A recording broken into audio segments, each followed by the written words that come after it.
Former UFC lightweight champion Charles Oliveira has a new opponent for the promotion's upcoming return to Rio de Janeiro. Charles Oliveira will make a relatively quick turnaround to fight at UFC Rio next month. Oliveira's return to the cage comes just months after a brutal knockout loss to Ilia Topuria at UFC 317. Despite Daniel Cormier and other significant concerns for Oliveira's health, the former UFC lightweight champion doesn't want to waste time getting back into the lightweight title mix. Before falling to Topuria, Oliveira earned recent victories over Chandler and Beneil Dariush.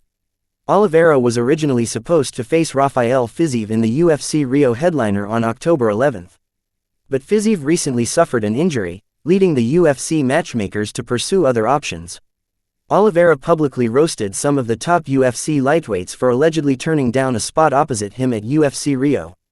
But hours after Oliveira's fiery rhetoric, and after dismissing a fight with one particular contender, it appears that Oliveira's pleas have been answered. As first reported by MMA journalist Marcel Dorf, Oliveira will fight Mateusz Gamrot in the new UFC Rio main event. Gamrot has repeatedly called out Oliveira in recent years, including earlier this week when Oliveira appeared to scoff at the idea of Gamrot getting the fight. Gamrot most recently defeated Ludovic Klein in May at the UFC Apex. He's won 4 of his last 5 fights overall, with the lone blemish coming in a split decision defeat to Dan Hooker at UFC 305.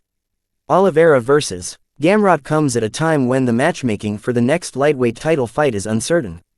Topuria has repeatedly dismissed fighting top contender Arman Tsarukyan for his first title defense after facing off with Paddy Pimblett in the cage at UFC 317.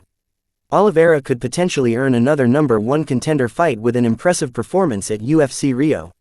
For Gamrot, who has been on the hunt for a title shot for years, a victory would catapult him into the title discussion.